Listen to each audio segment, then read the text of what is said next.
Арбаңыздар, урматтуу мекендештер, урматтуу кыргызстандыктар, саламатсыздарбы? Баткен бүгүн башкача шаар болуп таптаза. Демек ушундай жакшынакай сөз менен бул чыгарылышты баштайм. Урматтуу көрүүчүлөр, бүгүн Баткен шаарында өзгөчө күн. Себеби дегенде атайын ушул айыл чарба жарманкеси, мал чарба жарманкеси жана Баткенди өнүктүрүү боюнча атайын Баткен шаарында форум өтүп жатат. Биз бул чыгарылышта силерге ушул форумду толук кандуу көрсөтөбүз. Бул форумга бир эле Баткен эмес, Ош областынан, Жалал Абад областынан жана башка облустардан дагы атайын өзүнүн өндүрүштөрүн көрсөтүүчү келген коноктор да бар экен. Биз менен бирге болуңуздар. Эфирде сиздер менен мен Максут Маккамулу. Урматтуу көрүүчүлөр, бүгүн эртең менен 14 октябрь эртең менен аябай бүгүн Баткенде өзгөчө күн. Бир четтен көрөлү туугандар. Бул жерде Сүлүктүү шаарындагы атайын өндүрүлүп жаткан биздин шахтадан чыккан көмүрлөр. Сүлүктүнүн көмүрү.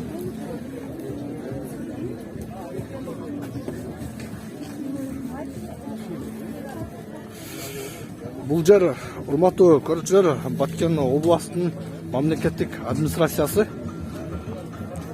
Форум ушул администрациянын жанында өтүп жатат. Ondan sonra koyalım. Assalamu alaikum. Piyaz o. Alma kak eкен, ha? Alma kak, piyaz kak. Bu piyaz kak mı? Suhofruktu da. Kurgatuvchi sex var da, Qaysi tarafdagi bu? Buna adres. Margun aile hükümetining. Özümüzlerin öndürüş eкен, ha? Leylek rayonu Margun aile eкен tuğanlar. Азыр бул форумга атайын Бишкек шаарынан жогорку бийлик өкүлдөрү дагы келип катышмакчы. Мына урматтуу көрүүчүлөр, Баткен облусунда өндүрүлгөн дан эгиндери арпа, буудай, күздүк буудай, жаздык буудай мына ушундай.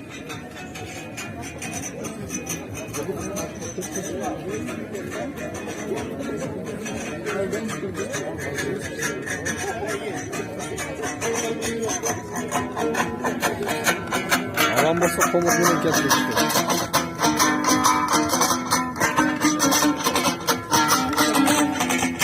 Кандай истер?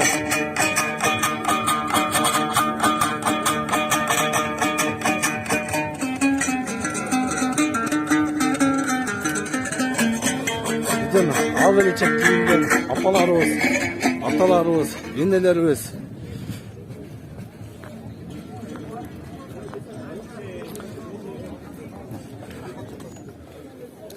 Бул жерге азыр атайын ошол Бишкек шаарынан расмий делегация келди. Азыр тосуп алган турабыз, Кудай буюрса.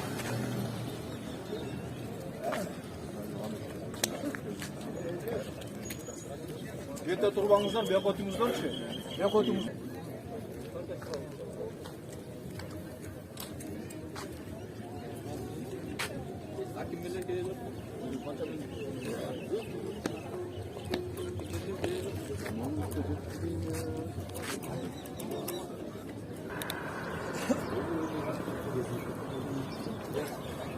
Bakya gelişti, urmatlı görüşürüz.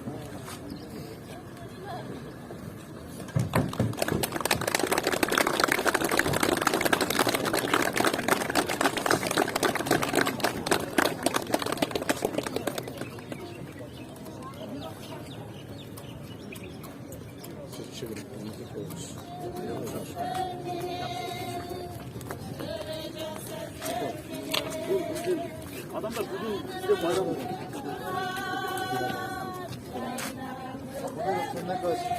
Bizden Batken облусуна Өрүк Жамбыл аймагына кош келипсиз. Сизди азыркы жаңы дайындалган ошол министрлер кабинетинин төрагасы болушуңуз менен чын жүрөктөн куттуктайбыз.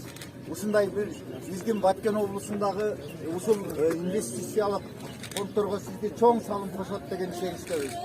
İşinizde iyilik, olmat, Allah Teala uşu Batken ordusuna iyilikli kut versin, bereke versin. İşinizde Alban iyilikli kalak ederiz. Çok rahmet. Biraz daha olsun, biraz daha olsun.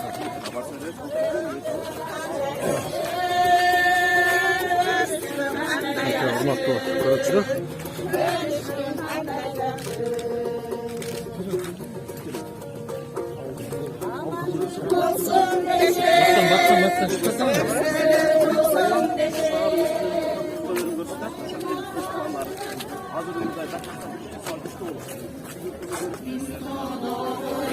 бұл жерде урматтуу көрүүчүлөр көрүп турасыздар, министрлер кабинети төрагасы Акылбек Жапаров жетектеген жогорку бийлик өкүлдөрү келип бүгүнкү форумга катышып отурат.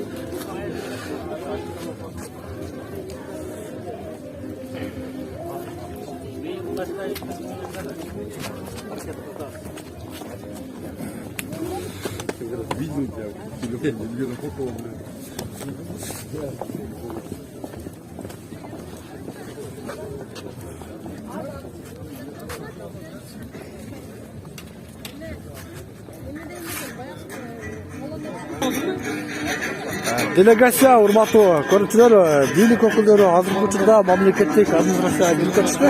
Биз бул жакта силерге көрсөтүүнүздү улантабыз.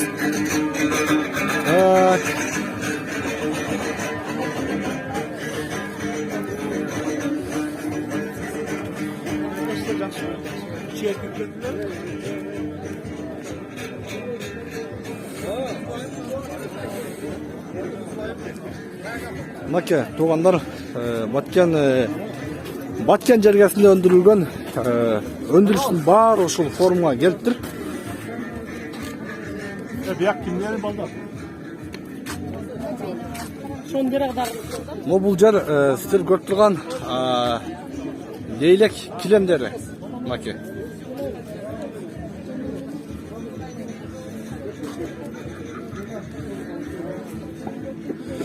Ушул колдор токулган болсо керек. Визитте берейин, это жазыласың. 0700. Кандай кылып сөйлөйм? Мына урматтуу көрүн. Бул баары лейлек килемдери, жа? Лейлек килемдери. Өзүңүздөр токуйсуздарбы? Биз өзүбүз токобуз килемди. Токуйбуз. Канча мындай сапаты кандай болот булардын? Булардын сапаты эң жогорку деңгээлде десем жаңылышпайм. Себеби жайдары койдун жүнүнөн өзүбүз жибини даярдап, андан кийин өзүбүз согобуз. Лейлектин килемине кээде заказдар боюнча боеп, кызыл караларга боеп согобуз. Кээде ошол жанагындай табигый өңү менен согобуз, натуральный деп коебуз. Натуральный килемдерди даярдаш өтө кыйын. Ошоның үчүн жанагы боелгон килемге караганда табигый натуральный килемдер кымбатыраак болот. Азыр эң алдыңкы килемдер кайсы? Мурда жүл килемдер чын укчу элем да мен. Азыр ошолорбу? Килемдер эки түргө бөлөт да, жүл килем, анан араби деп коет. Бул таар килем. Жүл килемдер эки түргө бөлүнөт. Боелгону, боелбогону. Биз көбүнчө боелбогонду согобуз. Себеби дегенде биздин өзүбүздүн элге ушул табигый нерселерди пайдаланышка үйрөтүшүбүз керек да. Себеби дегенде азыр табигый нерселерди пайдаланган организмге дагы чоң пайда келтирет. Кышта жылуу болот, жазда салкын болот, тердетпейт, балдарды жанагындай башка эме кылбайт. Булар балдарды ошо табигый килемдердин үстүнө ойнотуп коюп койсоң, организм тез өнүгөт экен, активдештирет экен организмдерди. Ошонун үчүн биз килемдер, боелгон килемди баланын астына койсоң, кокусу астын өлдөп койсо, боёгу чыгып кетет деп коркобуз. Рахмат эже, эми бизге мына биздин көрүүчүлөргө баалары кызык да. Эң мына алдыңкы килемдериңиз канча сом турат эже? Эң алдыңкы килемибиз 50 миң турат. Эң алдыңкы килемдер 50 миң сом. Сапаттуулары? Сапаттуулары 2.60 бою 4.10 болот анын арасында. 2.60 бою 4.10 болот, 4 метр болот. Алар натуральный табигый 50 миң, анан боелгондору 45 миң болот. Рахмат чоң эже. Алла разы болсун. Чоң рахмат. Колуңуздарга береке мына. Көрдүңүздөр урматтуу көрүүчүлөр, мына ушул килемдер бүт баарына апаларыбыз лейлектте өздөрү токушат экен.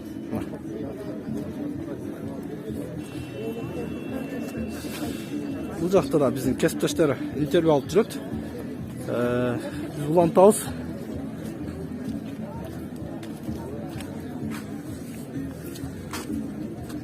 Кирпич керамический. Сиздер эми? Assalamu alaikum. Кандайсыз? Кайсы жерде чыгат булар? Сүлүктүдө чыгат. Сүлүктүдө, Завод бар, сизде? Завод бар. Бул бышкан кирпич болуп, 8 сомдон эсептелинет. Бул кам кирпич болуп 650 тыйын. Бул кам кирпич 650 тыйын. Бул бышканы 8 сомдон. 8 сомдон, а? Жакшы. Демек сиздер лейлекти телеккенсиздер да кирпич менен, а? Лейлек. Сүлүктүдө заводуңуздар бар. Бар. Жакшы. Бул эмнеси бул? Şu эмнеси? Аккум деп коет. Силиосы? Аккум бу. Неге иштетет буну? Бул баягы основной үйдүн ичине. Үйдүн ички ремонтторуна. Цементтин ордуна колдонуп отурган. Бул жактан чыгат. Бул каерден чыгат? Сапатчан. Мына лейлектен чыккан кирпичтер туугандар. Бул жакта мынакей көрөлүчү. Органикалык айыл чарба департаменти. Мына туугандар, органикалык айыл чарба департаменти. Мулар баткен өрүгү.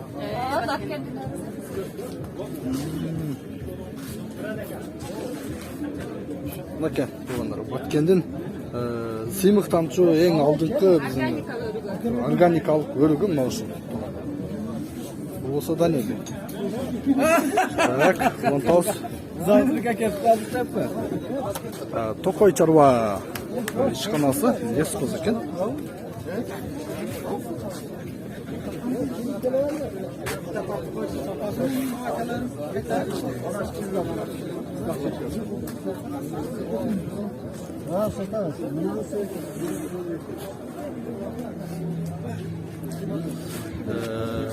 Айыл чарба министрлиги мына туугандар караңыздар.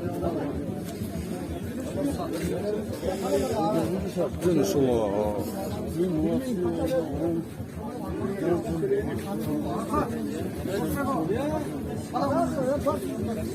Ассаламу алейкум. Булар не асыкал айтып кетпейсизби?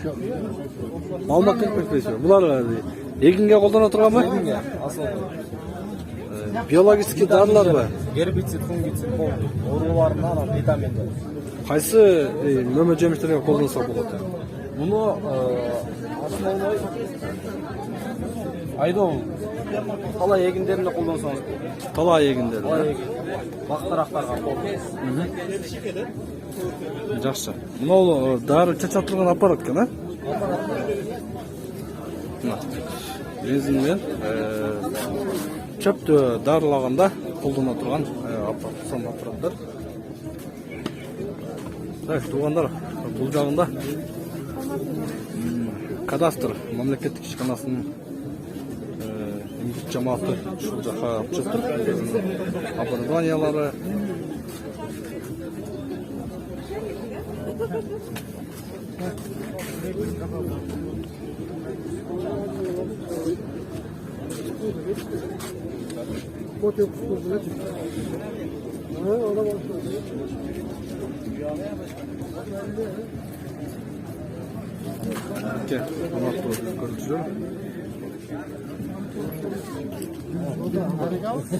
Ветеринария мамлекеттик мындай атайын ушундай мотоциклдар берилген болчу мурда. Бул атайын мотоцикл жеке сервистерге берилген. Ар бир райондорго жеке сервистерге берилген. Бул менен кызмат кылат. Бул 100 километрге 2 литр болгон. 2 литр бензин. Баткен облусунда жетиштиби азыр? Баткен областында жок, жетишсиз. Себеби бул убагында келгенде бул азыркы күндө жок, келбей атат. Бул азыркы күндө келбей жатат, а? Жок, основной жаш сервистерге жок, жетишпей калган. Жаш сервистерге жетишпей калган. Жак менен таанышып келсем сизге. Так, мына жактарды бир тааныштырбайсызбы? Азыр биздин Кыргыз Республикасынын Алтай мыйзамчылык ирим үзүмаларды идентификациялоодо ушу бирка. Муну ушуну бирка дейт. Бул бирка ирим үзүм малдарга гана, а бул чип жылкыларга жылкыларга чип болот. Чипи ушул азыр. Таныйм бул. Бул сканер ошо идентификациянын чыгыштоо кириштөө кыймылыны көзөмөлдөп чек мал базарларга алып барганда кыймылын көзөмөлдөгөндө ушул аппарат менен ошого справка берилет. А бул аппарат УЗИ аппараты, бул аппарат УЗИ аппараты малдардын бооз кысыр экенин, матканын ооруларын текшерип берчү аппарат бул атайын. Диагноз коюп малга. УЗИ аппарат. УЗИ аппарат бооз кысыр. УЗИ аппараты малдын диагнозуну боз кысыр экенин аныктап берчү. Бул ошо Бул микроскоп. микроскоп биз урук алып атканда буларда бул сосидуар дейт, бул бачоктордун атынчы. Булар биз жайлоодо мисалы кайсы шартта болбосун ошо мотоциклди артып алып эле машиналарга артып алып муну көтөрүп ичине урук болот. Ошо урукты алып көрүп берет. Урук бу жерде 5 урук бар мисалга бизечи. Уруктар булар. А бердин ангус бизде Баткенде барбы? Бар. Эт багытындагы. Эт багытында. Эт багытында. Бул өтө кичинекей болот. Биринчи туут унажындарга сайылат. Горчинский бул сүт багытында. Голиштин. Горчинский. А ломизинга эт багытында болот. Бул чоңураак цемент ал. Эт сүт багытында болот. Демек, мына ошол 4 парада биздин Баткен жергесинде бар, булар. Бар. Биздин мал чарба менен алектенгендер ушуну колдонуп жатышат. Негизи бул жерде бизде эң көп быйылкы 2020 жылда швиц менен ошо цемент алды көбүрөөк. А бернамыз жылда буга чейин мындан быйыл швиц менен цемент алды көбүрөөк болуп атат. Рахмат сизге, чоң рахмат. Мына урматтуу Дары дармектер анан бир эле ушул менен камсыз болуп калбай, бул жерде бизде хирургический инструменттер бар бул жердечи. Малдар кесарево жол менен туудуруп, ашказандарга зын шпага чабаганда операция кылып, ошо ичиндеги зын бүт ашказан тазартабыз, Сизде бар жетиштүү демек, Эң жетишкендер да жетиштүү да. Жакшы. Мына урматтуу көрүүчүлөр, көрдүңүздөр. Аябай сон азыркы учурда заман өнүктү. Ичиңизге ийгилик болсун. Чоң рахмат сизге. Урматтуу көрүүчүлөр, кийинки сериядан биздин бул жарманкенин уландысында көрүп аласыздар. Бул жарманкеге малдар да келген, биз ал малдар боюнча да кийинки серияда силерге толук көрсөтөбүз.